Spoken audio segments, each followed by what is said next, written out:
وَأْمُرْ أَهْلَكَ بِالصَّلَاةِ وَاصْطَبِرْ عَلَيْهَا، اپنے گھر والوں کو نماز کا حکم دو۔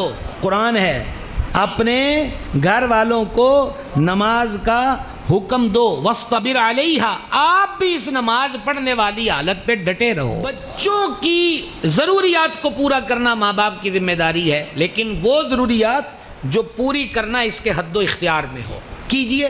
اچھے کپڑے لے دیجئے، اچھے شوز لے دیجئے، سائیکل لے دیجئے، موٹر سائیکل لے دیجئے، موبائل بھی لے دیا، اس کی فیورٹ پسندیدہ اشیاء کھانے کی بھی دے دی، ساری مان لی، اپنی کیوں نہیں منواتے؟ ایک ہمارے جاننے والے ہیں، پنجاب کے ہی ہیں، بہت بڑے بزنس مین ہیں، انہوں نے مجھے یہ بتایا کہ میرا بیٹا اور بیٹی وہ نماز نہیں پڑھتے تھے، میں نے ان کو مسجد میں جاتے وقت اٹھا کے بھی جانا، انہوں نے بعد میں آنا تو پھر سوئے۔ میرا اس نے کا جو دل تھا نا وہ کٹتا تھا۔ ایک دن پھر میں نے اس کا حل مجھے یہ سمجھ میں آیا، وہ میں نے شروع کیا۔ حل میں نے کیا کیا، میں نماز پڑھ کے آیا تو صبح کا ہلکا پھلکا ناشتہ بیٹی لے آئی، وہ رکھ کے چلی گئی، جب برتن اٹھانے آئی تو سامان وہی پڑا تھا۔ آپ نے ناشتہ نہیں کیا بابا؟ انہوں نے کہا، میں نے کہا نہیں میرا دل نہیں کرتا۔ اس دن اس نے کہا میں آفس بھی نہیں گیا۔ دوپہر کو کچھ لے کر آئے، میں نے کہا نہیں کھانا۔ شام ہو گئی، اب وہ لڑکا بھی باہر سے پھر کے بیٹا بھی آ گیا، کہا اب کچھ؟ کہا نہیں۔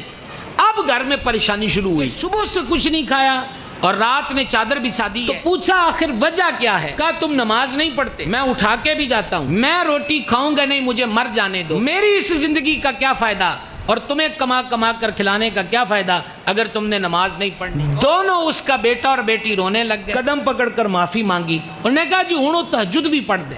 ہم نے رب کے لیے اپنی اولادوں سے کبھی ضد کی نہیں، بلکہ ہم نے اولادوں کے لیے رب سے جنگ کی ہے۔ اولادوں کے لیے ہم رب سے لڑتے ہیں۔ یہ رشوت کا لین دین، اس سے لڑائی نہیں، یہ سود جھوٹ کم تولنا کم ناپنا، اس سے لڑائی نہیں، یہ سود کھلا کھلا اعلان جنگ نہیں، یہ ڈنڈیاں مارنا، دو نمبری کرنا، یہ سیدھی سیدھی جنگ نہیں۔ کس کے لیے کر رہے ہیں؟ اولاد کے لیے۔ اولاد کی خاطر رب سے لڑے ہو، کبھی رب کی خاطر بھی اولاد سے لڑو۔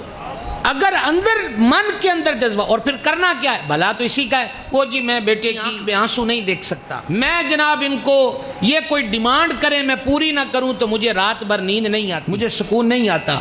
آپ کو اپنی اولاد سے محبت مبارک ہو، ہر ماں باپ کے من میں یہی چیز ہوتی ہے، لیکن گزارش یہ ہے، صوفیہ کی بولی میں عرض کرنا چاہوں گا، ان کی روشن دنیا کی اتنی فکر ہے، قبر کی فکر بھی کر لو۔ یہاں تو آپ نہیں ہوں گے، چاچا خبرگیری کر لے گا، تایا پوچھ لے گا، ماما پوچھ لے گا، قبر میں کون کام آئے؟ یہاں آنکھ میں آنسو بھی برداشت نہیں کر پاتے تو اولاد کا قبر میں تڑپنا مچلنا عذاب الہی کے اندر، اس کا وہ کیسے برداشت کیا جا سکے گا؟